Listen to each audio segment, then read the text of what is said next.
আজকের সন্ধ্যার আড্ডাটা জমে গেল আলু কাবলি দিয়ে, যাকে আমরা অনেকেই আলু কাট বা আলু চাটও বলে থাকি। তো এই আলু কাবলি বানানোর জন্য যে যে উপকরণগুলো নিয়েছি, পেঁয়াজ কুচি, কাঁচা লঙ্কা কুচি, টমেটো কুচি, ধনেপাতা কুচি, সেউ ভাজা, জলজিরা, একটা গুঁড়ো মশলা, তেঁতুলের পাল্প, বিট লবণ, সাদা লবণ। তারপরে সেদ্ধ করা আলুর মধ্যে একে একে সব উপকরণগুলো মিশিয়ে নিলাম। প্রথমে সাধারণ লবণ দিলাম, তারপরে বিট লবণ, পেঁয়াজ কুচি, লঙ্কা কুচি, টমেটো কুচি, ধনিয়া পাতা, তেঁতুলের পাল্প, জলজিরা, গুঁড়ো মশলা, সব উপকরণগুলো দিয়ে মিশিয়ে ভালো করে ওলটপালট করে মিশিয়ে নিলাম। এই রকম ঝালঝাল মুখরোচক আলু কাবলি বাড়িতে থাকা সামান্য কিছু উপকরণ দিয়ে আমরা সহজেই বানিয়ে নিতে পারি। তা দোকানের থেকে অনেক গুণ সুস্বাদু এবং স্বাস্থ্যকর।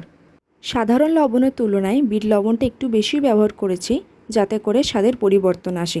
সমস্ত উপকরণগুলো ভালোভাবে মিশিয়ে দিলেই তৈরি হয়ে গেল আলু কাবলি। তারপর সেউ ভাজা এবং সস দিয়ে পরিবেশন করে দাও।